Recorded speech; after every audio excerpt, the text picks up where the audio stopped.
Hindi lang po yung ating bansa ay nasa gitna ng iba't ibang krisis. Pati yung mga iba't ibang ahensya, yung mga relevant agencies ng government natin na dapat in charge of dealing with the public health crisis right now are themselves hounded by allegations of corruption and abuse of power. At isang central figure sa mga allegations na yan is the current Department of Health Secretary Fracisco Duque.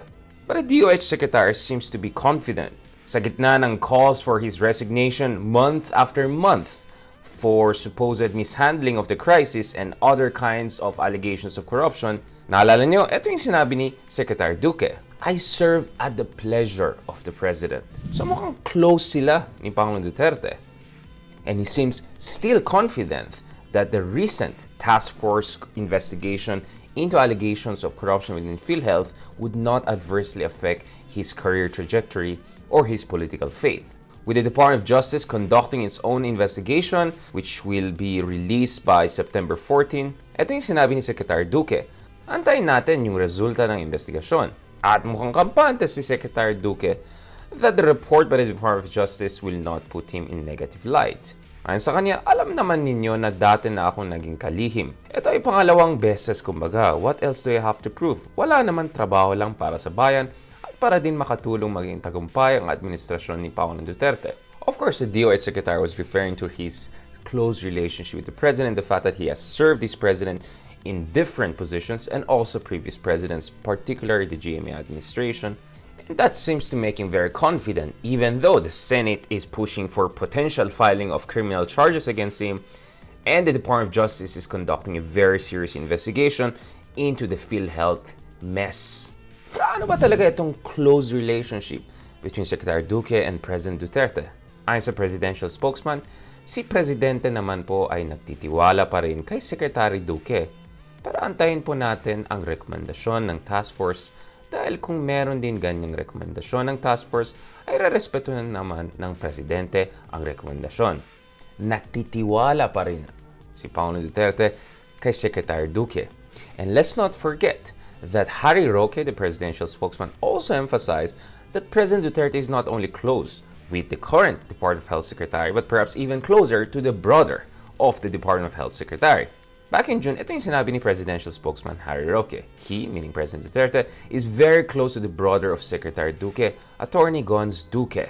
So who's Attorney Duque and who are the Duques? To begin with, and bakit napakalapit yung kanilang relationship with President Duterte? Well, apparently, Attorney Gons Duque was among the few, if not the only one, who actually welcomed President Duterte in Dagupan City when he was running for president. After all, they were San Beda Law graduates, so they come from similar background. At ayon sa palasyo, they have very close and deep friendship. In fact, Attorney Gonzalo Duque, the brother of the current Department of Health Secretary, also served under the Duterte administration. In particular, he was appointed to head the Philippine Coconut Authority as its administrator back in 2019. Now, the Duques are actually a very prominent family in Dagupan, and the Duques have been a major player in Philippine politics for quite some time.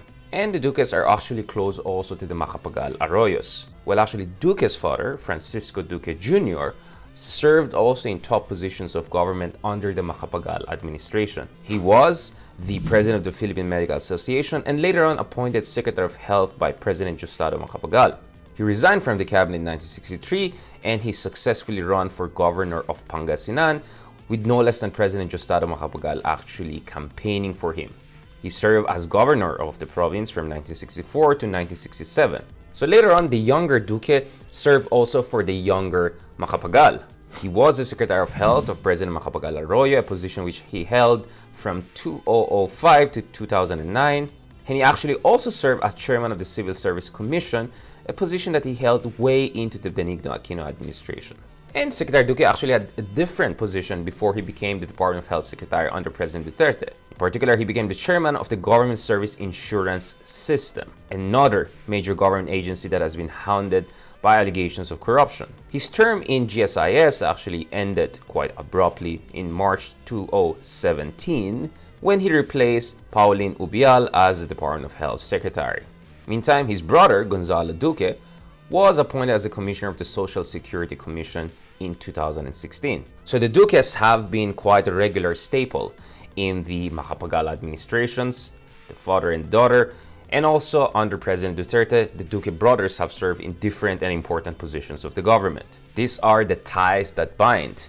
But another interesting connection is to no less than Mocha Uson, a former assistant secretary in the government of President Duterte and now also an administrator.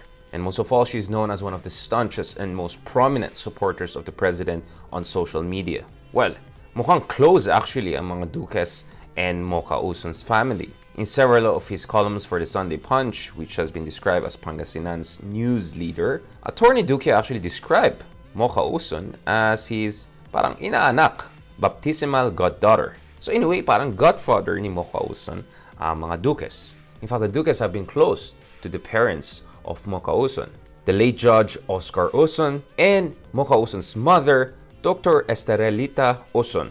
Mocha Uson's mother actually served as the head of the pediatrics department of the Region 1 Medical Center in Dagupan. So mukhang very close nga ang relationship, not only between President Duterte and Duque, but there are many ties that bind the President of the Republic and also the Duque brothers. And as in everything in Philippine politics, it's quite a small world. But let's hope that there will be thorough, comprehensive, and impartial investigation by the Department of Justice, and that the President will be more effective in dealing with corruption scandals and allegations of abuse in key agencies of the government para naman maging effective din siya in terms of dealing with the COVID-19 crisis. Ako po si Richard Hedarian. Stand with us, stand for truth.